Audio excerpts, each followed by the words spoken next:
السلام علیکم فرینڈز، کتاب محل میں خوش آمدید۔ آج میں جنات کا غلام قسط نمبر 10 کے ساتھ آپ سب کی خدمت میں حاضر ہوں۔ بڑا ہی نادیدہ ہے غازی۔ بابا جی اس کی حرکت پر مسکرائے تو ان کے موتیوں جیسے دانت نمایاں ہو گئے۔ ہاں بھی غلام محمد، ذرا دوبارہ سے ہو جائے۔ بابا جی نے اپنا رخ دروازے کی سمت میں موڑا۔ میں نے بھی ادھر دیکھا۔ غلام محمد اور اس کے عقب میں 1 درجن بھر اس جیسے ستونوں جیسی قامت والے لوگ نظر آئے۔ سبھی عربی قباؤں میں ملبوس تھے اور ان کے چہرے اماموں سے ڈھکے ہوئے تھے۔ غلام محمد نعت شریف پڑھنے سے پہلے بولا، بابا جی مدینے سے مہمان آئے ہیں اور کچھ تحائف پیش کرنا چاہتے ہیں۔ لاؤ بسم اللہ۔ کیا لائے ہو بھائی؟ بابا جی نے کہا تو غلام محمد کے عقب میں کھڑے 2 قامت دراز وجود آگے بڑھے اور کچھ سامان بابا جی کے سامنے رکھ دیا۔ ماشاءاللہ۔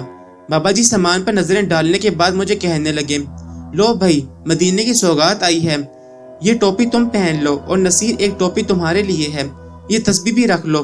زلیخا بیٹی یہ آب زمزم ہے، اپنی امانت سنبھال لو اور سب کو پلاؤ۔ میں نے ٹوپی اور تسبیح پکڑ لی۔ سنہرے رنگ کی جالی والی ٹوپی اور چھوٹے چھوٹے سفید موتیوں والی تسبیح ہاتھ میں پکڑتے ہوئے مجھ پر خوشی مرگ طاری تھی۔ بابا جی کی یہ عنایت اور روپ دیکھ کر مجھے اب شرمندگی ہو رہی تھی کہ اس قدر ایک بزرگ ہستی کی شان میں گستاخی کرتا رہا ہوں۔ میں سخت شرمندہ ہو رہا تھا۔ شاید بیٹے میں نے جب ٹوپی سر پر پہنی تو روحانی خوشی کی ایک لہر میرے قلب و نظر میں اتر گئی۔ میرا بے کل اور وسوسوں سے بھرا من پرسکون ہو گیا۔ اس اثنا میں غلام محمد نے نعت شروع کی۔ مجھے اس کے بول صحیح طرح سے یاد نہیں ہیں۔ پنجابی، اردو، عربی اور ایک اور زبان بھی اس کلام میں شامل تھی۔ مجھے محض ان کے یہ الفاظ یاد رہ گئے ہیں جو غلام محمد کے عقب میں کھڑے جنات کورس میں گاتے تھے۔ میں تمہارا ہوں سائیں، سائیاں۔ یہ نورانی محفل 1-1.5 گھنٹہ جاری رہی۔ میرا اب اٹھنے کو دل نہیں چاہ رہا تھا، لیکن مجھ پر نیند بھی طاری ہو رہی تھی۔ میں زیادہ دیر تک جاگ نہیں سکتا، بے شک کتنا ہی پریشان اور خوش کیوں نہ ہو رہا ہوں، نیند بہرحال مجھ پر غالب آ ہی جاتی ہے۔ گاؤں کے مؤذن نے اللہ اکبر کی صدا بلند کی تو بابا جی بولے، لو بھائی فجر کا وقت ہو گیا ہے، اب ہم چلتے ہیں۔ یہ کہتے ہوئے وہ بستر سے نیچے اترے تو مدینے سے آئے ہوئے جناتی لوگوں نے ان پر گلاب کے پھول برسانے شروع کر دیے۔ ایسا پرجوش اور پر نور منظر نہیں بھول سکتا۔ بابا جی میرے دیکھتے ہی دیکھتے اپنے ساتھیوں کے ساتھ غائب ہو گئے تو پیر ریاض شاہ جلدی سے اٹھا اور اس نے بلب روشن کر دیا۔ کمرے میں ابھی تک بابا جی کی خوشبوہات بھری ہوئی تھی۔ حلوے کا دیگچہ خالی پڑا تھا۔ رضیہ، زلیخا اور نصیر سحر زدہ نظروں سے ریاض شاہ کو دیکھ رہے تھے۔ اس کی آنکھوں میں اب قدرے بے چینی تھی اور وہ تھکا ہوا نظر آ رہا تھا۔ اس کے شانے نیچے کو گرے ہوئے تھے۔ نصیر یار مجھے لتاڑ کر جانا۔ جب ہم کمرے سے نکلنے لگے تو اس نے نصیر کو مخاطب کیا اور پھر زلیخا سے کہنے لگا، زلیخا میرے لیے گرم گرم دودھ کا ایک پیالہ لے آؤ۔ ریاض شاہ شدید تھکاوٹ کا شکار نظر آ رہا تھا۔ میں نتاڑ دوں؟ میرے دل میں اب ریاض شاہ کے لیے کسی قسم کا شک نہیں رہا تھا۔ میں نے اپنی آنکھوں سے بابا جی جیسے نیک اور مسلمان جنات کا ایسا روپ دیکھ لیا تھا جس کے بعد ان کی نیت پر شک کرنا سوائے ہلاکت میں ڈالنے کے کچھ نہیں تھا۔ ریاض شاہ نے خمار سے بھری نظروں سے میری طرف دیکھا اور کہا، ملک صاحب آپ کا شکریہ، نصیر ہے نا، آپ جائیں اور آرام کریں، غالباً کل آپ کی تاریخ بھی ہے۔ مجھے یاد آیا کہ مجھے سیالکوٹ کچہری میں ایک دیوانی مقدمے کے فیصلے کی پیشی پر جانا تھا۔ میں نے ریاض شاہ کو اپنی تاریخ کے بارے میں نہیں بتایا تھا۔ میں نے چونک کر اس کی طرف دیکھا تو وہ آنکھیں بند کیے لیٹ گیا اور ہلکی سی آواز میں بولا، جب آپ کچہری جائیں تو وہاں شیشم کے پرانے درخت کے نیچے ایک درویش بیٹھا نظر آئے گا۔ گھر سے جاتے تھے اس کے لیے شکر، گھی اور ایک سوکھی روٹی لے جانا اور اسے دیکھ کر دعا کے لیے کہنا، وہ جو کہے اس پر عمل کرنے کی کوشش کرنا۔ میں پیر ریاض شاہ کو سلام کر کے اپنے کمرے میں چلا آیا۔ میرے ذہن پر اب اس کی شخصیت کا وہ تاثر حاوی ہو گیا تھا جو رضیہ اور ناصر کے ذہنوں میں تھا، یعنی پورے کا پورا اس کی عقیدت میں ڈوب گیا تھا۔ میں 7 بجے اٹھا اور کچہری چلا گیا۔ شیشم کا درخت کچہری کی پرانی عمارت کے پاس تھا۔ میں لاری اڈے سے ٹانگے پر سوار ہوا اور ٹانگا پرانی عمارت کے پاس جا کر ٹھہرنے لگا تو ایک نہایت کمزور سا شخص جس کے سر منہ پر نہ بال تھے نہ ہی گوشت، ہڈیوں کا ڈھانچہ تھا، وہ بدن میں صرف ایک میلی کچیری سی لنگی پہنی تھی اس نے، چونکہ یہ درخت لبے سڑک تھا اور اس کی بڑی بڑی شاخیں سڑک پر ایک چھت کی مانند جھکی ہوئی تھیں، لہٰذا جب ٹانگا ان شاخوں کے نیچے جا کر کھڑا ہوا تو گھوڑا یکدم بدک گیا اور الٹے پیروں ہٹنے لگا۔ کوچوان پریشان ہو گیا اور اسے پچکارنے لگا۔ میں نیچے اترنے کی کوشش کرنے ہی لگا تھا کہ گھوڑا بے قابو ہونے کو آ گیا۔ میں ٹانگے پر ہی جمع رہا تاکہ ٹانگا ہلنے سے گر نہ جاؤں۔ جوان تو تھا نہیں کہ چھلانگ لگا کر نیچے اتر جاتا۔ اس اثنا میں درویش نے ٹانگے کی طرف دیکھا اور پھر زیر لب کچھ پڑھتا ہوا اٹھ پڑا۔ وہ جوں ہماری طرف بڑھ رہا تھا، گھوڑے کی بے قراری بڑھتی جا رہی تھی اور کوئی لمحہ ایسا آنے والا تھا کہ ٹانگا الٹ جاتا اور سواریاں یا تو سڑک پر گر جاتی یا ٹانگا کے نیچے آ کر دب جاتی۔ اس اثنا میں درویش گھوڑے کے پاس آیا اور مریض سی شکایتی آواز میں بولا، کیا ہو گیا ہے؟ تجھے پہلے تو کبھی ایسا نہیں ہوا تھا۔ آج ہمارا مہمان آیا ہے تو مجھ سے برداشت نہیں ہو رہا۔ میرے علاوہ کوچوان اور سواریوں نے بھی یہ بات بڑی واضح سنی تھی، جیسے گھوڑے نے بھی یہ سن لیا تھا اور پھر اس کی بے قراری کا نشہ اتر گیا۔ اس نے بدکنا چھوڑ دیا اور ایسے کھڑا ہو گیا جیسے اسے کچھ ہوا ہی نہیں۔ کوچوان نے دیکھا تو گھوڑے کی لگام چھوڑ کر ایک دم درویش کی طرف جھکتا چلا گیا اور اس کے پیروں میں گر گیا۔ سرکار، آپ تو بڑی ہستی ہیں، ہم نے کبھی آپ کی طرف دیکھا ہی نہیں تھا سرکار۔ درویش نے اس سے کچھ نہیں کہا بلکہ اسے نظر انداز ہی کر دیا تھا۔ اس نے پیروں سے اسے ٹھوکر ماری۔ چل بے ہٹ، کیوں مجھے پلید کر رہا ہے؟ پھر وہ میری جانب دیکھتے ہوئے بولا، تو بھی اب نیچے اترے گا یا میں گود میں اٹھا کر اتاروں؟ میں جھٹ سے نیچے اترا اور گھی، شکر اور روٹی والی پوٹلی اس کے سامنے کر دی۔ چل اب بھاگ، تماشا نہ لگا دینا یہاں، اس نے اپنی مریض سی آواز میں ڈانٹا۔ سرکار، کوئی نظر کرم عنایت کر دیں، میرے دن پھیر دیں۔ ٹانگے والے کے لیے وہ بڑی طاقتور شے بن گیا تھا۔ جا دفع ہو جا، آخ تھو۔ درویش نے نفرت سے منہ سکیڑا اور اس پر تھوک دیا۔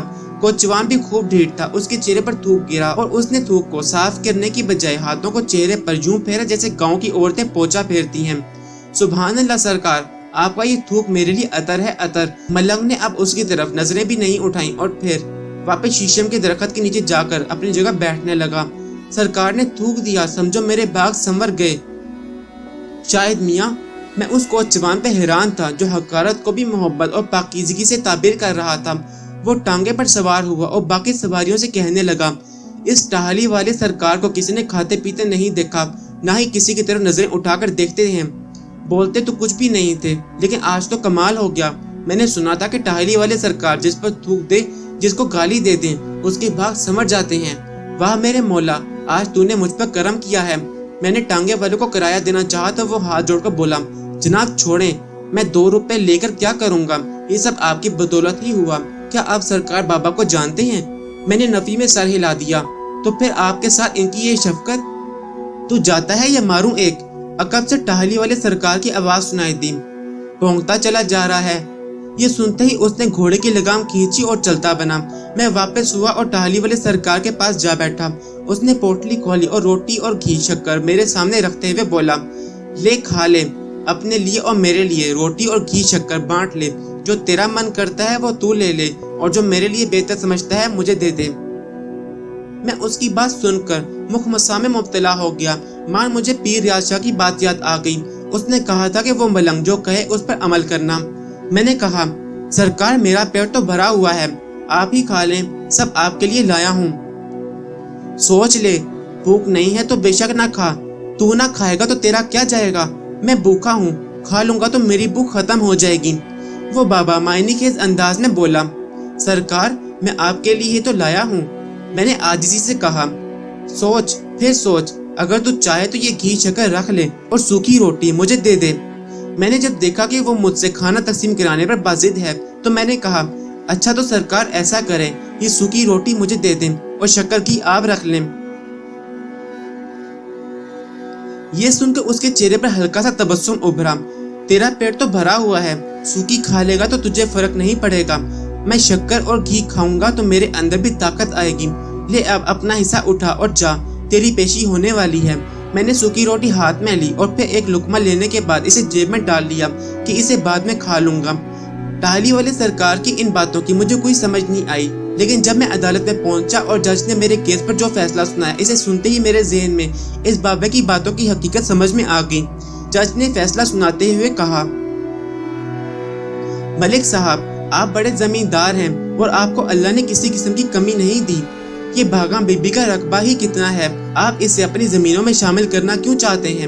اگرچہ گواہوں اور شہادتوں کے بعد فیصلہ آپ کے حق میں جاتا ہے، لیکن جب آپ قانون قدرت کو دیکھتے ہیں اور انسانی بھلائی کا سوچتے ہیں تو آپ کو فیصلہ ایسا کرنا چاہیے جو بھلائی کا ہو۔ بھاگا بیبی اپنے بچوں کی کفیل ہے، اس زمین سے اس کو روکی سوکھی ملتی ہے۔ آپ اگر اس کی زمینوں کو آزاد کر دیں اور اس کو نہری پانی میں ملنے دیں تو اس کی یہ زمین آباد ہو جائے گی۔ آپ خوشحال ہیں، لیکن یہ تنگ دست عورت ہے، آپ ہی اس کا سہارا بنیں اور اس کی زمینوں کو آزاد کر دیں۔ یہ بیچاری بھی اپنی بھوک مٹا لے، آپ کا تو پیٹ بھرا ہوا ہے۔ جج کا آخری جملہ سن کر میں بونچکا رہ گیا۔ میرا ہاتھ بے اختیار جیب میں گیا اور سوکھی روٹی کو سہلاتے ہوئے میں سوچنے لگا، ٹالی والے بابے نے بھی تو یہی کہا تھا۔ میں خاموش نظروں سے جج کا چہرہ دیکھنے لگا۔ اگرچہ اس نے فیصلہ لکھ دیا تھا، لیکن پھر بھی وہ مجھ سے انسانی ہمدردی کی توقعات کی خاطر اخلاقی مدد مانگ رہا تھا، اور میں بھاگا بیبی اور اپنے مقدمے کے بارے میں سوچنے لگا۔ یہ ہے بھی حقیقت بیٹے، بھاگا کی زمین نہر سے اندر ہماری زمینوں کے بیچ میں ہے۔ 2 ایکڑ زمین کی اس رقبے کی کاشتکاری اور زرخیزی کا راستہ ہماری زمینوں سے ہو کر گزرتا تھا، اور اپنی زمینوں کی ہریالی کی خاطر وہ مجھے باقاعدہ حصہ دیتی تھی۔ کئی سال پہلے جب اس کا شوہر زندہ تھا اور اس نے مجھ سے دشمنی مول لے لی تھی تو اشتمال کے دنوں میں پٹواری، گرد اور تحصیلدار سے مل کر میں نے اس کے رقبے میں رد و بدل کرا دیا تھا، جس کے بعد وہ بیچارے میرے زمینوں کے جال میں پھنس کر رہ گئے تھے۔ ان کی اپنی زمین نہر کے کنارے پر تھی، لیکن استعمال کے بعد وہ زمین میری ہو گئی تھی، اور ان کا رقبہ 1 میل اندر میری زمین میں آ گیا تھا جو زیادہ آباد نہیں تھی۔ لیکن بھاگا بیبی نے دن رات کی مشقت کے بعد اپنی زمینوں کی خاطر میری زمینوں کو بھی آباد کر دیا تھا۔ میری اس کے شوہر سے دشمنی تھی، لیکن اس کے انتقال کے بعد جب بھاگا بیبی پر اس کے بچوں کی کفالت کی ذمہ داری پڑی تو میں نے کئی بار سوچا کہ اسے اس کا اصلی حق دے دوں، لیکن میری زمینداری ہمیشہ آڑے آتی۔ دل مانتا تھا کہ میں نے اس کا حصہ غصب کیا ہے، مگر زبان سے تو نہیں کہتی تھی۔ اس کے شوہر نے پچھلے 5 سال سے یہ مقدمہ کیا تھا، اور آج خلاف توقع جج اس کا فیصلہ سنا رہا تھا۔ فیصلے کی تاریخ پچھلے 1 سال سے لٹکی ہوئی تھی۔ دیوانی مقدمات کا یہی تو معاملہ ہوتا ہے، چلے تو کئی پشتوں تک، اور اگر زور لگا لیا تو ایک نسل بھی ختم ہو سکتی ہے۔ میں نے جج کی بات سے اکتفا کیا اور جیب سے سوکھی روٹی کو ہاتھ میں پکڑتے ہوئے ٹالی والی سرکار سے ملنے چلا گیا۔ مجھے دیکھ کر اس کے لبوں میں مسکراہٹ تیرنے لگی۔ تو نے خود فیصلہ کیا ہے، اب کوئی پچھتاوا تو نہیں ہو رہا؟ اس نے کہا تو میں نے جواب دیا، سرکار یہ فیصلہ درست ہوا ہے، بھاگا کا حق بنتا ہے اور میں اس کو اس کا حق دوں گا۔ تو کھرا انسان ہے، لیکن کبھی کبھی اترے گھوڑے کی طرح مچل جاتا ہے۔ اپنے آپ کو قابو میں رکھو اور دوسروں پر شک کرنا چھوڑ دے۔ اس نے کہا، لیکن ایک بات ذہن میں رکھنا، آئندہ مجھ سے ملنے نہ آنا، میں اپنی ریاست میں شور پسند نہیں کرتا۔ یہ کہہ کر اس نے چہرہ میری طرف سے بدل لیا اور میں سوکھی روٹی لے کر ٹانگا تلاش کرنے لگا تو وہی صبح والا کوچوان ٹانگا دوڑاتا میرے پاس آ گیا۔ آئیں جناب، آپ کو لے جاؤں؟ اس کے چہرے پر جوش ابھی تک نمایاں تھا۔ آئیے سرکار، آپ بیٹھیں، میں ٹالی والے سرکار کو نظر نیاز کر آؤں۔ اس نے مٹھائی سے بھرا ہوا ایک ڈبہ پکڑا اور شیشم کے درخت کی طرف بھاگ گیا۔ میں ٹانگے پر بیٹھ کر سوکھی روٹی نکال کر کھانے لگا۔ اس کی اپنی لذت تھی۔ ملنگ اور دیہاتی سوکھی روٹی کھانے میں بڑی راحت اور لذت محسوس کرتے ہیں۔ میں بھی تو دیہاتی ہوں، لیکن زمیندار ہونے کی وجہ سے سوکھی روٹی نہیں کھاتا۔ میں نے جو روٹی کھا لی تو مجھے بے تحاشا لذت محسوس ہوئی۔ تھوڑی ہی دیر بعد کوچوان واپس آیا تو اس کے حواس اڑے ہوئے تھے۔ سرکار غائب ہو گئی ہے، وہ پھولی سانسوں کے ساتھ کہنے لگا۔ ابھی تو ادھر ہی تھا، میں نے کہا۔ میں نے ساری جگہ دیکھ ڈالی ہیں، لیکن وہ ملے ہی نہیں۔ وہ جگہ دیکھ کر لگتا ہے جیسے وہاں کوئی صدیوں سے نہیں بیٹھا ہوگا، حالانکہ میں پچھلے 1 مہینے سے انہیں دیکھتا رہا ہوں۔ کوچوان پریشان ہو کر سوچنے لگا، پھر خود ہی سر دھنتے ہوئے بولا، اللہ کی اللہ جانے، اس نے ہی بلایا ہوگا۔ تو چلے گئے۔ یہ اللہ کے بندے بھی پرندے ہوتے ہیں، ڈال ڈال پر بیٹھتے ہیں اور پھر چل دیتے ہیں۔ میں تو سرکار کے لیے دھنی کی دکان سے لڈو لے کر آیا تھا، ان کی دعا سے آج میرا پرائز بونڈ نکل گیا ہے۔ 100 روپے کا پرائز بونڈ میں نے پچھلے 2 سال سے سنبھال رکھا تھا جناب، لیکن آج میرا 10,000 کا پہلا انعام نکلا ہے۔ یہ سب ٹالی والے سرکار کی نظر سے ہوا ہے۔ خیر، وہ ٹانگے پر سوار ہوا۔ اب تو میں سرکار کے نام کا چڑھاوا چڑھاؤں گا۔ میں بڑا پریشان تھا جناب، 1 ہفتے بعد میری بچی کی شادی تھی۔ اس کے ہونے والے سسر نے کہا تھا کہ 100 بندوں کا کھانا تیار رکھنا۔ میں بڑا پریشان تھا جناب، لیکن اب پریشان نہیں ہوں۔ اللہ نے اپنے نیک بندے کے ذریعے مجھ پر عنایت تو کی۔ کوچوان راستے پر بولتا رہا۔